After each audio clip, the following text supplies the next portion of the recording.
ദൈവത്തിന്റെ അതിപരിശുദ്ധമായ നാമം വാഴ്ത്തപ്പെടട്ടെ. ഇന്നത്തെ നമ്മളുടെ അല്പനേരത്തെ ചിന്തയ്ക്കായി യെശയ്യാ പ്രവാചകന്റെ പുസ്തകം 60-ാം അധ്യായം 1-ാം വാക്യം. യെശയ്യാവ് 60-1. എഴുന്നേറ്റ് പ്രകാശിക്ക, നിന്റെ പ്രകാശം വന്നിരിക്കുന്നു, യഹോവയുടെ തേജസ്സും നിന്റെ മേൽ ഉദിച്ചിരിക്കുന്നു. ഇന്നത്തെ നമ്മളുടെ അല്പനേരത്തെ ചിന്ത എന്ന് പറയുന്നത് ദൈവത്തിന്റെ തേജസ് ഒരു വ്യക്തിയുടെ മേൽ അല്ലെങ്കിൽ ഒരു ദേശത്തിന്റെ മേൽ നമുക്ക് ഇന്ന് ഇവിടെ കാണുവാൻ സാധിക്കുന്നത്, യെശയ്യാ പ്രവാചകനിലൂടെ ഇസ്രായേലിലെ പിന്നീട് സിയോൻ എന്നറിയപ്പെടുന്ന ആ ഒരു സ്ഥലത്തെക്കുറിച്ച് എഴുതപ്പെട്ടിരിക്കുന്ന ഒരു കാര്യമാണ്. ആ സ്ഥലത്തെക്കുറിച്ചും അവിടെയുള്ള ഇസ്രായേൽ മക്കളോടും കൂടെ യെശയ്യാ പ്രവാചകൻ വഴി പറയുന്ന ഒരു കാര്യമാണ്, എഴുന്നേറ്റ് പ്രകാശിക്കുക, നിന്റെ പ്രകാശം വന്നിരിക്കുന്നു, യഹോവയുടെ തേജസ് നിന്റെ മേൽ ഉദിച്ചിരിക്കുന്നു. അപ്പോൾ ആ സിയോൻ ദേശത്തിലുള്ളവരോട് പറയുന്ന ദൈവത്തിന്റെ ഒരു വെളിപ്പാടാണത്. എഴുന്നേറ്റ് പ്രകാശിക്കുക. അങ്ങനെ ആ ദേശത്തോട് ദൈവം പറയുമ്പോൾ ഇവിടെ കാണുവാൻ സാധിക്കുന്നത്, ദൈവം ആ ദേശത്തെ അനുഗ്രഹിക്കുവാൻ തീരുമാനിക്കുകയാണ്. അവിടെ പറയുന്നത് പിന്നീട് സിയോൻ എന്ന് പേരാകും. ഇവിടെ മനസ്സിലാക്കുന്നത് അവിടെ ഉള്ളവർ ഒരുപക്ഷേ ഒരു തേജസ്സില്ലാതെ ഇരിക്കുന്ന അവസ്ഥയിലായിരിക്കും. എന്നാൽ അവരോട് പറയുന്ന ഒരു കാര്യമുണ്ട്, ഇസ്രായേൽ മക്കളോട് പറയുന്നത്, എഴുന്നേറ്റ് പ്രകാശിക്കുക, നിന്റെ പ്രകാശം വന്നിരിക്കുന്നു. സിയോനോട് പറയുന്ന ഒരു കാര്യമാണ് ഇവിടെ യെശയ്യാ പ്രവാചകനിലൂടെ. അങ്ങനെ ദൈവം അവരുടെ മേൽ ഒരു പ്രകാശവും തേജസ്സും ഉദിപ്പിക്കുന്നതായിട്ട് നമുക്ക് ഇവിടെ കാണുന്നത്. ഇനി അവരുടെ ദേശത്തിന് ഏറ്റവും നല്ല സമൃദ്ധിയും പുഷ്ടിയും ഉണ്ടാകും. കാരണം ദൈവത്തിന്റെ തേജസ്സും പ്രകാശവും അവിടുത്തെ ജനങ്ങളുടെ മേൽ ഉദിപ്പിക്കുകയാണ് ദൈവം. ആ ദേശത്തിന് മറ്റു ദേശങ്ങളെക്കാൾ വലിയ അനുഗ്രഹമുണ്ടാകും, സമൃദ്ധിയും അതുപോലെ തന്നെ എല്ലാവിധ പച്ചപ്പും ഉണ്ടാകുമെന്നാണ് ദൈവം അവിടെ പറയുന്നത്. നാശങ്ങൾ മാറും, എല്ലാം മാറി ഏറ്റവും നല്ലതുപോലെ അവിടെ അനുഗ്രഹം ഉണ്ടാകുമെന്നാണ് ദൈവം അവിടെ പറയുന്നത്. നമുക്ക് മനസ്സിലാക്കുവാൻ സാധിക്കുന്ന ആ ഒരു കാര്യമുണ്ട്. ഇന്ന് ഈ യെശയ്യാവിന്റെ പ്രവചനത്തിലൂടെ നമുക്ക് പറയുന്നത്, നമുക്ക് നമ്മളുടെ ജീവിതത്തിലേക്ക് നോക്കുമ്പോൾ ദൈവം നമ്മോട് പറയുന്ന ഒരു കാര്യമാണ് ഇവിടെ ഇതിൽ നിന്നും നമുക്ക് ലഭിക്കുന്ന ഒരു സന്ദേശം. എഴുന്നേറ്റ് പ്രകാശിക്കുക, നിന്റെ പ്രകാശം വന്നിരിക്കുന്നു, യഹോവയുടെ തേജസ് നിന്റെ മേൽ ഉദിച്ചിരിക്കുന്നു. അപ്പോൾ ഉറങ്ങുന്നവരെ കുറിച്ചും ആത്മീക തേജസ് ഇല്ലാത്തവരെ കുറിച്ചും ഇവിടെ ഒരു വെളിപ്പാടാണ് ലഭിക്കുന്നത്. ദൈവത്തിന്റെ ആത്മാവ് ഒരുത്തനുമേൽ വരുമ്പോൾ അവൻ എഴുന്നേറ്റ് പ്രകാശിക്കും. അവന്റെ തേജസ്, അതായത് ദൈവത്തിന്റെ തേജസ് അവന്റെ മേൽ വരുമ്പോൾ അവന് ഉണരുന്ന അനുഭവത്തിൽ, ഒരു ഊർജ്ജസ്വലതയിൽ, ഒരു അഭിവൃദ്ധിയുടെ അനുഭവത്തിലേക്ക് വരും. എഴുന്നേറ്റ് പ്രകാശിക്കുക, നിന്റെ പ്രകാശം വന്നിരിക്കുന്നു, യഹോവയുടെ തേജസ് നിന്റെ മേൽ വന്നിരിക്കുന്നു പറയുമ്പോൾ ഇന്ന് നമ്മളുടെ ആത്മീക ജീവിതത്തിൽ ദൈവത്തിന്റെ തേജസ് നമ്മളുടെ മേൽ വരും. അപ്പോൾ നമ്മുടെ ജീവിതത്തിനകത്ത് വ്യത്യാസം വരും. ഇവിടെ പറയുന്നത് ഈ ദേശത്ത് പിന്നീട് സിയോൻ എന്നാകും എന്നാണ് ഇവിടെ യെശയ്യാ പ്രവാചകൻ വഴി പറയുന്നത്. സിയോൻ നിവാസികളോട് പറയുന്ന ഒരു ദൈവിക ദൂതാണ്. അവിടെ താമ്രത്തിന് പകരം പൊന്നുണ്ടാകും, സ്വർണം, അത് സമൃദ്ധിയെ കാണിക്കുന്നതാണ്. അവർക്ക് ദൈവം സമ്പത്ത് കൊടുക്കുമെന്നാണ് ഇവിടെ വാഗ്ദത്തം ചെയ്യുന്നത്. അവർക്ക് ആവശ്യമായ വെള്ളവും ആഹാരവും വസ്ത്രവും അത് ആ ദേശത്തിനുള്ള പുഷ്ടിയും എല്ലാം മറ്റു ജാതികളെക്കാട്ടിലും ഉണ്ടാകുമെന്നൊക്കെയാണ് ഇവിടെ കാണുവാൻ സാധിക്കുന്നത്. കാരണം ദൈവത്തിന്റെ തേജസ് ആ ദേശത്തിന്റെ മേൽ വന്നു. ഇന്ന് നിന്റെ മേൽ ദൈവത്തിന്റെ തേജസ്സും പ്രകാശവും വരുന്നുവെങ്കിൽ നിന്റെ ജീവിതത്തിന്റെ അവസ്ഥ മാറി വരുമെന്നുള്ള ഒരു കാര്യമാണ്.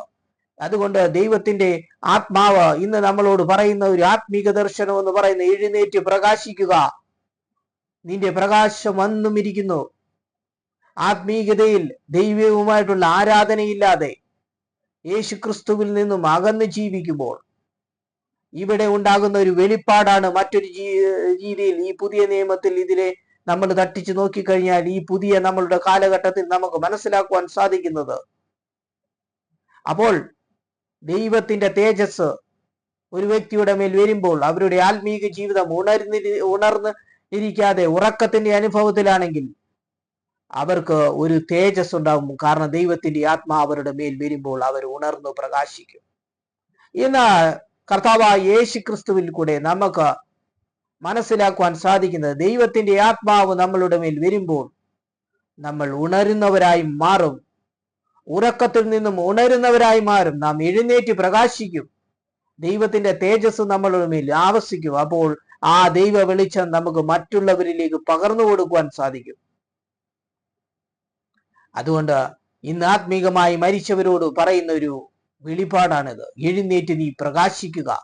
ആ ക്രിസ്തുവിന് വേണ്ടി, ആ യേശു ക്രിസ്തുവിനെ മറ്റുള്ളവർക്ക് പകർന്നു കൊടുക്കാൻ വേണ്ടി ഇന്ന് സഭയോട് അറിയിക്കുന്ന ഒരു ദൈവിക ദൂതാണിത്. എഴുന്നേറ്റ് പ്രകാശിക്കുക, നിന്റെ പ്രകാശം വന്നുമിരിക്കുന്നു. അപ്പോൾ ഇന്നത്തെ കാലത്ത് നമുക്ക് മനസ്സിലാക്കുവാൻ സാധിക്കുന്നത് മറ്റൊന്നാണ്. അന്നത്തെ കാലത്ത് ഇസ്രായേൽ മക്കളോട് പറയുന്നതാണെങ്കിൽ ഇന്നത്തെ കാലത്ത് യേശുക്രിസ്തുവിലൂടെ ദൈവം തന്റെ സഭയോട് പറയുന്നതാണ്, എഴുന്നേറ്റ് നീ പ്രകാശിക്കുക, നിന്റെ പ്രകാശം വന്നുമിരിക്കുന്നു. യഹോവയുടെ തേജസ് നിന്റെ മേൽ ഉദിച്ചിരിക്കുക. അതുകൊണ്ട് അങ്ങനെ നമ്മളുടെ ജീവിതത്തിലേക്ക് ആ തേജസ്സും ആ ഉണർവും ആ പ്രകാശവും വന്നിരിക്കുമ്പോൾ നമ്മളുടെ ജീവിതത്തിന്റെ അവസ്ഥ മാറും. അതാണ് ഇവിടെ കാണുവാൻ സാധിക്കുന്നത്. ആ ദേശത്തിൽ അവിടെ ദൈവത്തിന്റെ തേജസ് അവിടെ വരുമ്പോൾ അവരുടെ ജീവിതത്തിനകത്ത് അവരുടെ ദേശത്തിന് വളരെ പച്ചപ്പും പുഷ്ടിയും ഉണ്ടാകും. എല്ലാ ശാപവും മാറിപ്പോകും. ദൈവം അവരെ അനുഗ്രഹിക്കുമെന്നുള്ള വാഗ്ദത്തം കൊടുക്കുന്നു. അങ്ങനെയാണെങ്കിൽ നമ്മുടെ ദൈവത്തിന്റെ ആത്മാവ് നമ്മളുടെ മേൽ വരുമ്പോൾ നമ്മളുടെ ജീവിതത്തിനകത്ത് മാറ്റങ്ങൾ ഉണ്ടാകും. ഇസ്രായേൽ മക്കൾക്ക് ദൈവം വാഗ്ദത്തം ചെയ്തതുപോലെ നമ്മളുടെ ജീവിതത്തിനകത്ത് നമുക്ക് സമൃദ്ധി ഉണ്ടാകും. നമ്മളുടെ ജീവിതത്തിനകത്തെ ദാരിദ്ര്യത്തിന്റെ അവസ്ഥയും അല്ലെങ്കിൽ ഏതെങ്കിലും എല്ലാ മേഖലകളിലും നമുക്കുണ്ടായ താഴ്ചകളെ എല്ലാം മാറ്റി ആ തേജസ് നമ്മളുടെ മേൽ വരുമ്പോൾ നമ്മൾ ഉണർന്നു പ്രകാശിക്കുന്നവരായി മാറും. അപ്പോൾ നമ്മുടെ ജീവിതത്തിനകത്ത് അസമാധാനത്തിനെ മാറ്റി സമാധാനം കൊണ്ടുവരും. ദാരിദ്ര്യത്തെ മാറ്റി സമൃദ്ധിയിലേക്ക് കൊണ്ടുവരും. എല്ലാ അവസ്ഥയും മാറും. ഉണങ്ങിയ അവസ്ഥ മാറി പച്ചപ്പിന്റെ അനുഭവത്തിലേക്ക് വരും. അപ്പോൾ ദൈവത്തിന്റെ തേജസ് നമ്മളുടെ മേൽ വരുമ്പോൾ നമ്മൾ ഉണരുന്നവരായി മാറും. അതുകൊണ്ട് നമുക്ക് കർത്താവ് യേശു ക്രിസ്തു ശിഷ്യന്മാരോട് പറയുന്ന ഒരു കാര്യമുണ്ട്. മലയിലേക്ക് പോകുന്നതിന് മുമ്പ് യേശു ശിഷ്യന്മാരോട് പറയുന്ന കാര്യമുണ്ട്, നിങ്ങൾ ഉണർന്നിരുന്ന് പ്രാർത്ഥിപ്പീൻ, പരീക്ഷയിൽ അകപ്പെടാതിരിപ്പാൻ നിങ്ങൾ ഉണർന്നിരുന്ന് പ്രാർത്ഥിപ്പീൻ. ഉണർന്നിരുന്ന് പ്രാർത്ഥിക്കണം. ഉറങ്ങുന്നവരാണോ നിങ്ങൾ? ഉണർന്നിരുന്ന് പ്രാർത്ഥിക്കണം എന്നുള്ളൊരു കാര്യമാണ് നമുക്ക് ഇവിടെ കാണുവാൻ സാധിക്കുന്നത്. അപ്പോൾ നമുക്ക് മനസ്സിലാക്കുവാൻ സാധിക്കുന്നത് ആത്മീകമായി മരിച്ചവരുടെ അവസ്ഥയിൽ നിന്നും ദൈവത്തിന്റെ തേജസ് നമ്മളുടെ മേൽ വരുമ്പോൾ നാം ഉണർന്നിരുന്ന് പ്രാർത്ഥിക്കണം. അതുപോലെ തന്നെ നമ്മളുടെ ദൈവിക ജ്ഞാനം മറ്റുള്ളവരിലേക്ക് അറിയിച്ചു കൊടുക്കണം. എഴുന്നേറ്റ് നീ പ്രകാശിക്കുക, നിന്റെ പ്രകാശം വന്നിരിക്കുന്നു. അതുപോലെ ദൈവത്തിന്റെ തേജസ് വന്നിരിക്കുന്നു. അപ്പോൾ ഇവിടെ നമുക്ക് മനസ്സിലാക്കുവാൻ സാധിക്കുന്നത് ഇന്ന് യേശു ക്രിസ്തുവിനെ കുറിച്ചുള്ള മെസ്സേജ് നമുക്ക് മറ്റുള്ളവരിലേക്ക് പകർന്നു കൊടുക്കുമ്പോൾ നാം എഴുന്നേറ്റ് പ്രകാശിക്കുന്നവരായി മാറും. ഉണർന്നിരിക്കുന്ന അവസ്ഥ മാറി നമ്മൾ എഴുന്നേറ്റ് പ്രകാശിക്കുന്നവരായി മാറും. അങ്ങനെ നമ്മളുടെ ജീവിതത്തിനകത്ത്, നമ്മളുടെ ദേശത്തിനകത്ത് ആ സിയോന് കൊടുത്ത അനുഗ്രഹം പോലെ ദൈവം അനുഗ്രഹം വർഷിപ്പിക്കും.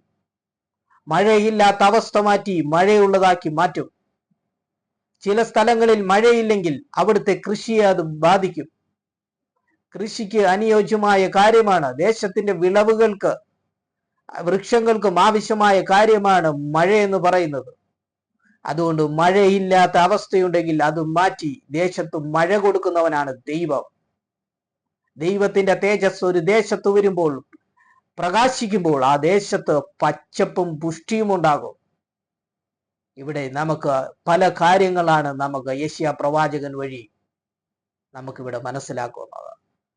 സിയോന്റെ മേൽ ദൈവത്തിന്റെ തേജസ് വരുമ്പോൾ, പ്രകാശം വരുമ്പോൾ ആ ഇരുളിന്റെ ശക്തിയിൽ നിന്നും അവർ മാറി അവർ പ്രകാശമുള്ളവരായി മാറും. മറ്റു ജാതികളുടെ മേൽ ഇരുട്ടു വീശുമ്പോൾ, എന്നാൽ ഈ ദൈവത്തിന്റെ തേജസ് വരുന്നിടത്ത് വലിയ സമൃദ്ധിയും സന്തോഷവും തേജസ്സും വെളിച്ചവും ഉണ്ടാകും. അതുകൊണ്ട് മറ്റു ദേശങ്ങളെക്കാട്ടിലും ദൈവം ഇവരെ മാനിക്കുന്നതായിട്ട് നമുക്ക് ഇവിടെ കാണുന്നു. അതുകൊണ്ട് ഇന്ന് നമ്മളുടെ ദേശത്തിന് ദൈവത്തിന്റെ പ്രകാശം വരുന്നു എങ്കിൽ നമ്മുടെ ദേശത്തിന്റെ പ്രശ്നങ്ങളെയും മാറ്റി, അതുപോലെ തന്നെ മഴയില്ലാത്ത അവസ്ഥയുണ്ടെങ്കിൽ ദൈവം മഴയെ അയച്ച് സമൃദ്ധി വരുത്തും. അതുപോലെ തന്നെ കാലാവസ്ഥയുടെ പ്രശ്നങ്ങളുണ്ടെങ്കിൽ അതെല്ലാം മാറ്റി ദൈവം അനുഗ്രഹം വർഷിപ്പിക്കും. ഭൂമി നന്നായി വിളയുന്ന ഒരു അനുഭവത്തിലേക്ക് വരുത്തും. ഇവിടെ ദൈവത്തിന്റെ തേജസ് എഴുന്നേറ്റ് പ്രകാശിക്കുക എന്ന് പറയുമ്പോൾ, ഒരു ദേശത്തിന്റെ മേൽ ദൈവത്തിന്റെ പ്രകാശം വരുമ്പോൾ തേജസ് വരും. ആ ദേശത്തിന്റെ അവസ്ഥയ്ക്ക് മാറ്റം വരും. മറ്റു ദേശത്തെക്കാൾ ആ ദേശത്തെ ദൈവം ഉണർത്തും എന്നുള്ളൊരു ദൈവിക സന്ദേശമാണ് നമുക്ക് ഇവിടെ കാണുവാൻ സാധിക്കുന്നത്. അതുകൊണ്ട് ഉണർന്നിരുന്ന് നമ്മൾ പ്രാർത്ഥിക്കണം. ഉണർന്ന് നമ്മൾ ദൈവസന്നിധിയിൽ കടന്നു വരുമ്പോൾ നമുക്ക് മനസ്സിലാക്കുവാൻ സാധിക്കുന്നത് നമ്മുടെ ജീവിതത്തിനകത്ത് ഇരുളിന്റെ അവസ്ഥകളെ മാറ്റി നാം തേജസ്സുള്ളവരായി മാറും. ദൈവം എന്ന ആ ക്രിസ്തു എന്ന വെളിച്ചത്തിലൂടെ നമ്മൾ മുൻപോട്ട് പോകും. യേശു പറഞ്ഞു, ഞാൻ ലോകത്തിന്റെ വെളിച്ചമാകുന്നു. യേശു എന്ന് പറയുന്നത് വെളിച്ചമാ, അതിൽ ഇരുളില്ല. ആ ക്രിസ്തു നമ്മുടെ ജീവിതത്തിൽ ഉണ്ടാകുമ്പോൾ നമ്മൾ ഉണർന്ന് തേജസ്സുള്ളവരായി മാറും. അതുകൊണ്ട് ഇവിടെ നമുക്ക് ഇന്നത്തെ ധ്യാനം എന്ന് പറയുന്നത്, എഴുന്നേറ്റ് പ്രകാശിക്കുക, നിന്റെ പ്രകാശം വന്നും ഇരിക്കുന്നു. യഹോവയുടെ തേജസ് ഉദിച്ചും ഇരിക്കുന്നു. അതുകൊണ്ട് ഇവിടെ നമുക്ക് സഭയോടുള്ള ഒരു ആപ്തവാക്യമാണ്, അല്ലെങ്കിൽ ഒരു സന്ദേശമാണ് നമുക്ക് ഇവിടെ പുതിയ നിയമത്തിൽ നമുക്ക് ലഭിക്കുന്നത്. ഇതുമായിട്ട് ബന്ധപ്പെടുത്തി മനസ്സിലാക്കുമ്പോൾ, ഉണരുക, ഉറങ്ങുന്ന അവസ്ഥയെ മാറ്റി എഴുന്നേൽക്കുക. ദൈവത്തിന്റെ തേജസ് നമ്മളുടെ മേൽ വരും. ആത്മീകമായി നമ്മൾ മുന്നോട്ട് പോകുമ്പോൾ, യേശു ക്രിസ്തു വഴി പിതാവിലേക്ക് നമ്മൾ അടുത്തു വരുമ്പോൾ, നമ്മുടെ സഭകളിൽ ആ ദൈവത്തിന്റെ തേജസ് വരും. അതുകൊണ്ട് നമുക്ക് നമ്മളുടെ ജീവിതത്തിനകത്ത് ഉണങ്ങിയ അനുഭവം ഉണ്ടെങ്കിൽ അതിനെ മാറ്റി പച്ചപ്പിന്റെ അനുഭവം കൊണ്ടുവരും. അതുപോലെ തന്നെ ദേശത്ത് ദൈവത്തിന്റെ തേജസ് വരുമ്പോൾ ആ ദേശത്തിന്റെ അവസ്ഥ മാറ്റി സമൃദ്ധിയും പുഷ്ടിയും വരുത്തും എന്നുള്ളൊരു വലിയ സന്ദേശമാണ് നമുക്ക് ഇന്ന് യെശയ്യാ പ്രവാചകനിലൂടെ ലഭിക്കുന്നത്. അതുകൊണ്ട് എല്ലാവരും, അതുപോലെ ദേശവും ദൈവത്തിലേക്ക് കടന്നു വരുമ്പോൾ ദൈവത്തിന്റെ തേജസ് ഇറങ്ങി ആ ദേശവും ദേശത്തിലുള്ളവർക്കും ആ സമൃദ്ധിയും അനുഗ്രഹവും വരും എന്നുള്ളൊരു വലിയ സന്ദേശമാണ് നമുക്ക് ഇവിടെ ലഭിക്കുന്നത്. അതുകൊണ്ട് ഈ വചനങ്ങളാൽ ദൈവം നമ്മളെ അനുഗ്രഹിക്കട്ടെ.